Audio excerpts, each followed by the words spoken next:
Good morning student. इयत्ता 5वी शिष्यवृत्ती आपला विषय बुद्धिमत्ता आणि मग त्यातीलच आज आपण कुठं प्रश्न या घटकातील दिनदर्शिका हा उपघटक अभ्यासणार आहोत. विद्यार्थी मित्रांनो, दिनदर्शिका म्हणजे आपल्या प्रत्येकाच्या घरी काल निर्णय असते आणि त्याच्यावरती वर्ष, दिवस, त्या दिवसाचा वार दिलेला असतो. त्याला आपण दिनदर्शिका असे म्हणतो. आणि मग या दिनदर्शिकेवर आधारित आपल्याला प्रश्न विचारले जातात. पण त्यापूर्वी आपल्याला कालमापना म्हणजे या दिनदर्शिकेविषयी थोडी माहिती असणं गरजेचं आहे. ती म्हणजे काय, तर सामान्य वर्ष असेल तर विद्यार्थी मित्रांनो एकूण दिवस असतात 365. त्यानंतर एकूण आठवडे असतात 52 अधिक एक दिवस त्याच्यामध्ये जादा असतो. हे झालं मी सामान्य वर्षाच्या बाबतीत सांगतोय. सामान्य वर्षात म्हणजे लीप वर्ष सोडून 1 जानेवारीला असणारा वार हा 31 डिसेंबरला येतो. म्हणजे 1 जानेवारीला जर सोमवार असेल तर 31 डिसेंबरला सुद्धा सोमवारच येतो.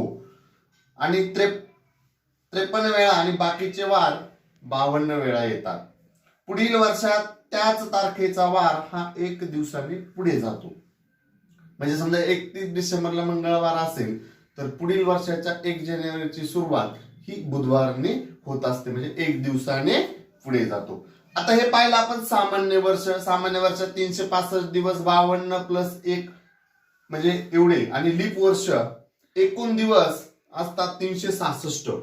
एकूण आठवडे असतात 52 अधिक 2 दिवस जादा.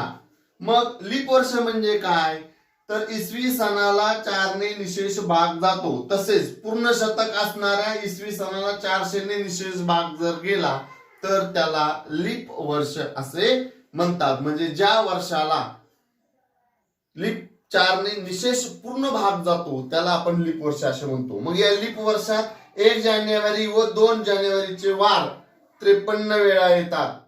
इतर वार 52 वेळा येतात.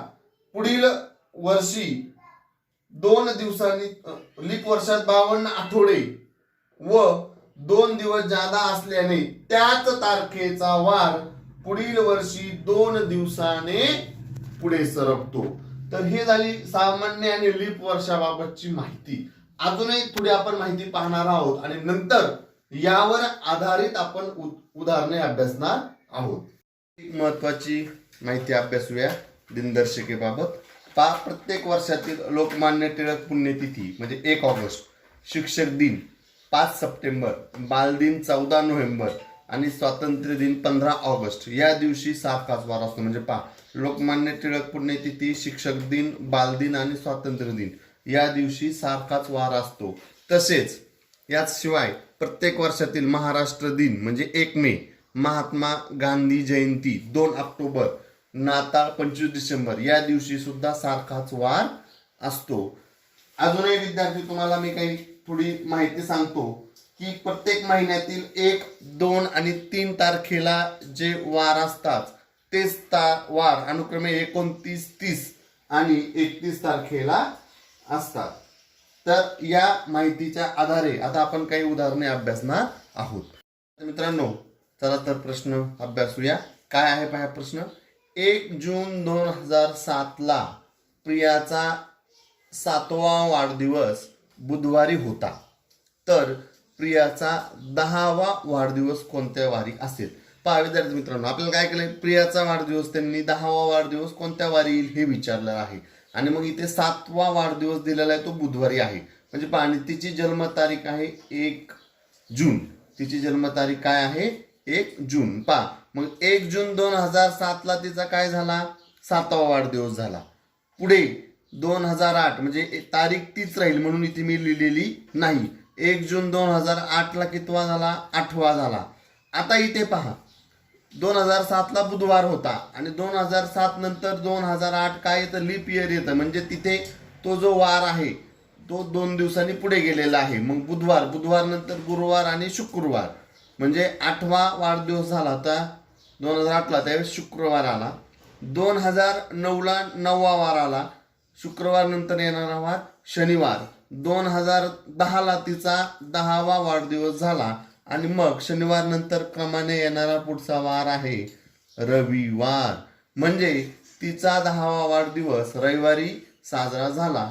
तर या ठिकाणी पर्याय क्रमांक 1 मध्ये रविवार दिलेला आहे, म्हणजे आपलं उत्तर आलं रविवार. विद्यार्थी मित्रांनो, या प्रकारे आपण मांडणी करून घ्यायची. पुढे पुढे तिचा 10वा विचारलेला आहे, म्हणजे आपण पुढे पुढे गेलेलो आहोत. आणि या ठिकाणी बुधवार नंतर शुक्रवार काय आला तर 2008 हे काय आहे, लीप वर्ष आहे. आणि लीप वर्षामध्ये तो वार 2 दिवसांनी पुढे जातो, म्हणून इथे गुरुवार नंतर शुक्रवार आलाय. एका वर्षी 1 ऑगस्टला गुरुवार होता, तर त्याच वर्षातील बालदिन कोणत्या वारी आला असेल? विद्यार्थी मित्रांनो, मी तुम्हाला अगोदरच सांगितलेलं आहे की 1 ऑगस्ट म्हणजे लोकमान्य टिळक पुण्यतिथी, 15 ऑगस्ट स्वातंत्र्य दिन, 5 सप्टेंबर शिक्षक दिन आणि बालदिन हा 14 नोव्हेंबरला असतो. ह्या दिवशी एकच वार असतो. मग एक वर्षी 1 ऑगस्टला जर गुरुवार असेल तर बालदिन सुद्धा गुरुवारीच असेल, म्हणजे गुरुवारी येईल उत्तर. त्याचा पर्याय क्रमांक जो असेल तो त्याचा गुरुवारी उत्तर येईल. प्रश्न अभ्यासावा विद्यार्थी मित्रांनो. 3 मार्च 2004 या दिवशी जर सोमवार असेल तर 3 मार्च 2011 या दिवशी कोणता वार असेल? विद्यार्थी मित्रांनो, आता या ठिकाणी 3 मार्च 2004 ते 3 मार्च किंवा 3 मार्च 2011 ही एकूण 7 वर्ष आहेत. आणि यामध्ये 7 नंतर म्हणजे 4, 5, 6, 7 आणि 8 2008 हे त्याच्यामध्ये लीप वर्ष आहे. मग एक आपल्याला नियम माहिती, जर सामान्य वर्ष असेल तर एक तो जो वार आहे तो 1 दिवसांनी पुढे जातो, आणि लीप वर्ष असेल तर 2 दिवस पुढे जातो. मग 2004 ते 2011 ही झाली एकूण 7 वर्ष, म्हणजे तो 7 दिवस तो वार पुढे जाईल. आणि एक लीप वर्ष असल्यामुळे 1 दिवस वाढेल, म्हणजे एकूण वाराचा तो 8 दिवस वार पुढे जाईल. मग 8 दिवस पुढे जाईल. मग आपल्याला माहिती कोणताही वार हा 7 दिवसांनी येतो.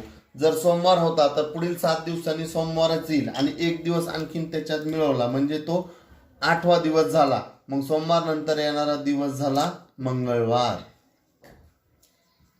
मग 3 मार्च 2011 या दिवशी मंगळवार येईल. पर्याय क्रमांक 3. विद्यार्थी मित्रांनो, हे खूप काळजीपूर्वक समजून घ्यायचं. खूप सोपं आहे. काय केलं मी, 2004 ते 2011 हे वर्ष काढले. ते किती झाले? 7 वर्षाचे 7 दिवस वार पुढे गेला. परंतु त्या वर्षांच्या मध्ये 2008 हे काय आलेलं आहे, लीप वर्ष आलेलं आहे. मग लीप वर्षाचा 1 दिवस आणखीन वाढला, म्हणजे एकूण 8 दिवस तो वार पुढे गेला. मग सोमवारपासून मी पुढे 8 दिवस मोजले तर तो कोणता वार येतो? मंगळवार येतो. विद्यार्थी मित्रांनो, बोर्डाच्या अंतिम परीक्षा 2017ला आलेला हा प्रश्न आहे. हा प्रश्न अशा प्रकारचा प्रश्न जो आहे याच्यात थोडी आपली फसगत होते. आपण याच्यामध्ये वाचताना घाई करतो आणि मग आपलं उत्तर चुकतं. तर पहा काय आहे प्रश्न. मंदाचा जन्म, मंदाचा जन्म 8 जुलै 2007ला रविवार झाला, तर तिचा दुसरा वाढदिवस कोणत्या वारी येईल?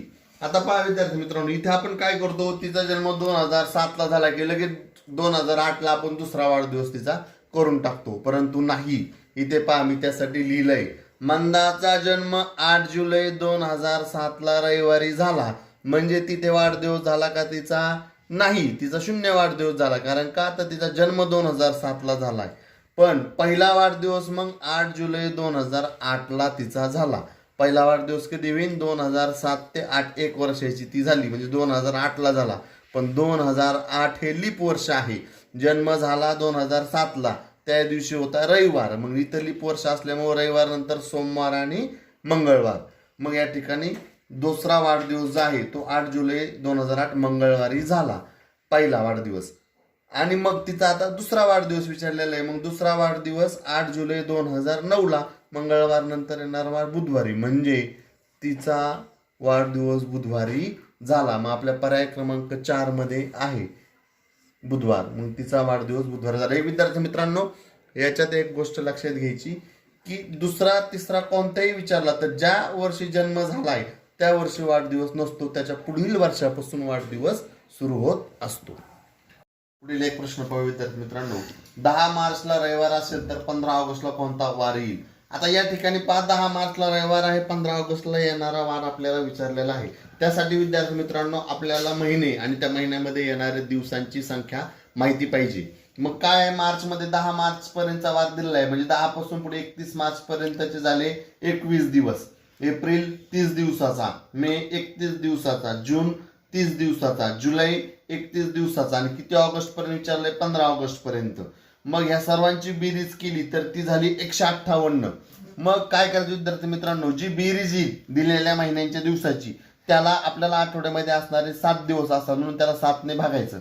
मग या ठिकाणी मी इथं 7 ने भागलं, काय केलं 7 दुने 14, 15तून 14 गेले, खाली राहिला 1, हा 8 खाली आला, झाले पुन्हा 18, पुन्हा 7 दुने 14, 2चा भाग गेला, 18 मधून 14 गेले, खाली राहिले 4. म्हणजे ही जी बाकी राहिली ना विद्यार्थी मित्रांनो, ही बाकी म्हणजे एकूण 22 आठवडे झाले, एकूण 22 आठवडे झाले आणि बाकी किती उरली 4. मग काय करायचं, 10 मार्चला रविवार आहे, मग रविवारपासून पुढे 4 दिवस जायचं. रविवार पासून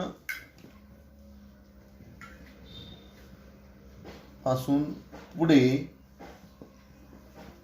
4 दिवस.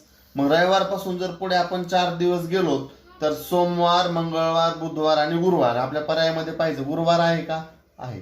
पर्याय क्रमांक 3 हे त्याचं उत्तर येईल, गुरुवार.